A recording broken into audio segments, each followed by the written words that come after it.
And I'm sure you talk about this and see this a lot in patients that come to you, but it's food intolerances, which is different to a food allergy. And a food allergy is more severe and it happens very, very quickly. But a lot of people can suffer with food intolerances. How can we identify them? So I think that you appropriately started with the first question, which is it a food allergy or a food intolerance? We have to make that distinction. It's an important distinction. A food allergy in general means that your immune system is being activated in response to something that is foreign to your body. So that could be seasonal allergies or exposure to pet dander, or in this case, it's exposure to a specific food. Now, there are these classic foods that are known to trigger food allergies, and we think that they account for over 90% of food allergies out there. So, and this includes fish, shellfish, eggs, dairy, wheat or gluten-containing products, soy, corn. I may have forgot one. I think that covers either all of them or very close. Sesame was recently added to the list as well. I commend you for just remembering all of those. But the key here, though, is that when you consume this food in any amount, it could be the smallest amount. It could be the tip of the tongue touching a little bit. It will activate your immune system and initiate a violent reaction. And that reaction can manifest with digestive symptoms, but typically will also manifest with systemic symptoms, meaning throughout your entire body, which could be hives, skin changes, swelling. The stuff that we get scared of as doctors is if you get swelling of the lips or of the throat, because that could negatively affect your ability to breathe. Do you want to know what mine is, Will? Yeah. It's the worst allergy of all time. It's grapefruit. Grapefruit? Do you get it? Is it an oral allergy? Yeah, my tongue explodes. I get lumps and welts all over my body. Like I restrict some breathing. Other citrus, you do okay? Yeah, citrus is fine. But I'm just giving the love out there to grapefruit to anyone else who's got that allergy. I feel you. Wow. Yes. Okay. I think that the key here is that you've just exemplified, though, because if you put grapefruit to your lips on any level, you don't even have to literally put a piece into your mouth. You could literally just put your lips on the grapefruit. It would probably trigger that reaction, and that's a scary reaction. That happened last week. I put in a cocktail, just a tiny little bit, and I barely touched it, and my night was over within minutes. Mm-hmm. So that's an allergy. Yeah, that's an allergy, and that's the activation of the immune system. And a food intolerance is different. So we have to rule out food allergy first, and then what is left is a food intolerance is when you consume a food in normal amounts. Like, if we drink a gallon of milk, we're going to get sick. We're all going to get sick if we drink a gallon of milk, right? But that's not a normal amount. A food intolerance is when you consume a food in normal amounts and it triggers symptoms. And the reason why is because this is not activation of your immune system in response to a foreign thing. This is your body struggling to process and digest the food. And so it's sloppy digestion. The classic food intolerance is lactose intolerance. If we expand our view, there's sort of two main categories of food intolerances that I think about. These are the classics, and they're unique and different. The first is in response to carbohydrates. These are FODMAPs. So FODMAP. This is an acronym that stands for fermentable oligosaccharides, disaccharides, monosaccharides, and polyols. It's a mouthful. I'm so pleased you said that, not me. Yeah. It includes fructose, which is a sugar that you will find in many fruits. It includes lactose from dairy products, fructans, which are more complicated, almost like fiber, and you will find them in garlic, onions, in gluten-containing foods, so like wheat, barley, and rye. So in a number of different foods, you can find these fructans. And then galactans, which you'll find in legumes. And finally, the polyols are the sugar alcohols that you may find in fruit, but you may also find in artificial sweeteners that you add to, your coffee or something like that, or your tea. This big group of FODMAPs, this is one type of food intolerance.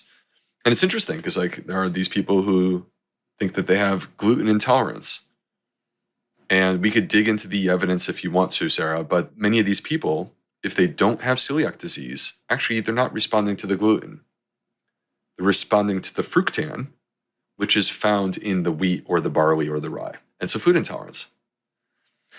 Or the other type of food intolerance is histamine intolerance, which is not quite as common as FODMAP intolerance. But histamine intolerance is basically where you have a damaged gut.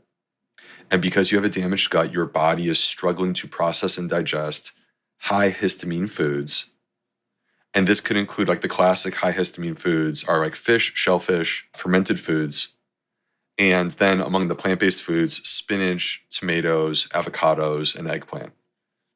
Those are the classic high histamine foods. The key with these is that your body can be trained to consume these foods. And if you were to take these foods that you have an intolerance to and reduce and moderate the amount that you consume at one time, you'll be fine.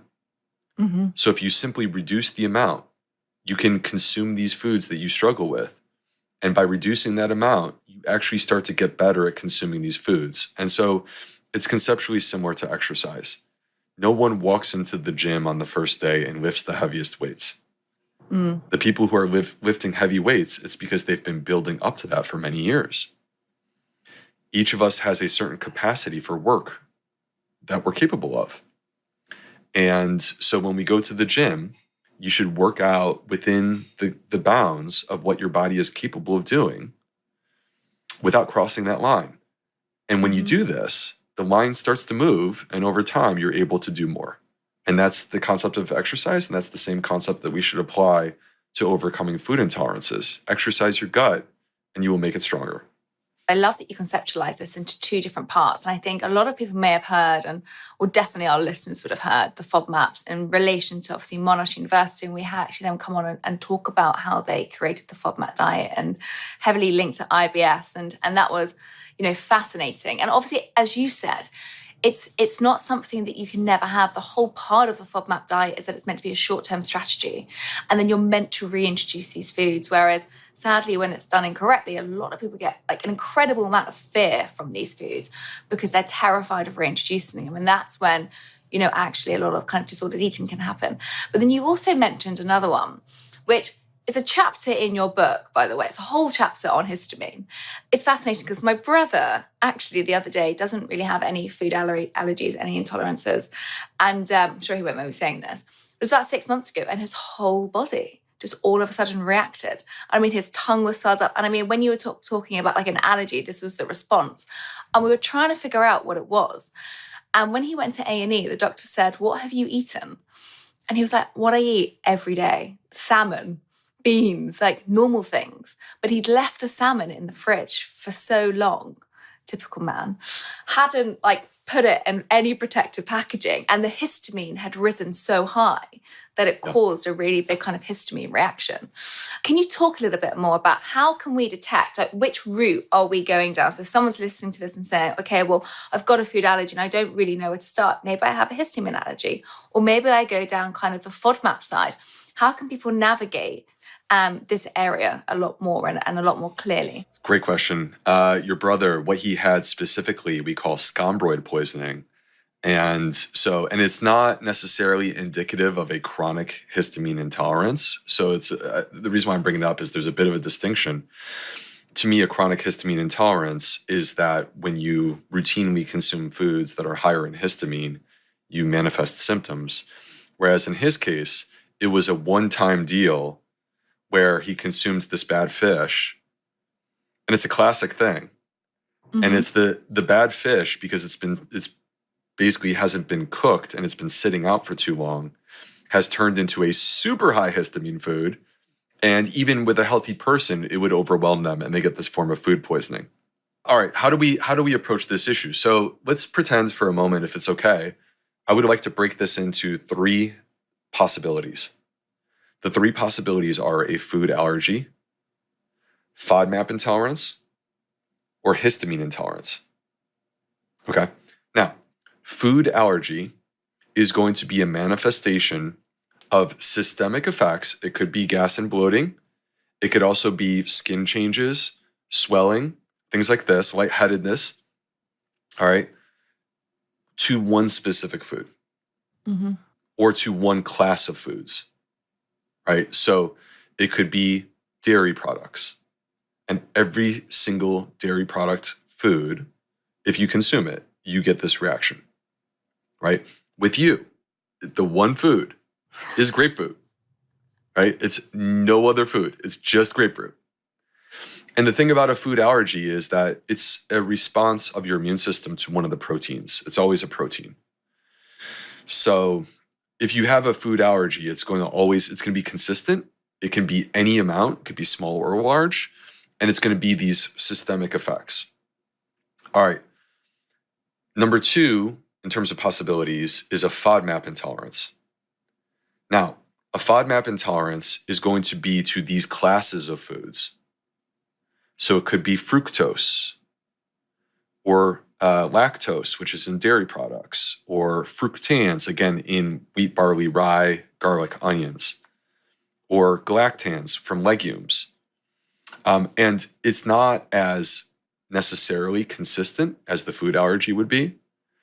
It also is going to manifest with digestive specific symptoms when it's a FODMAP issue, right? So it's like these are people that get gas, bloating, discomfort, diarrhea, or constipation, classically occurring in people that have irritable bowel syndrome or some other digestive health problem, like ulcerative colitis or Crohn's disease.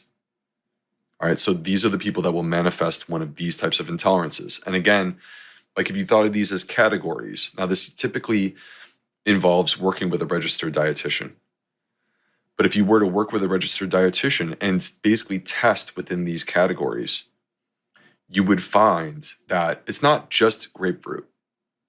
It's this class of fructose-containing foods that's causing the issues. So any food that contains fructose can be potentially problematic.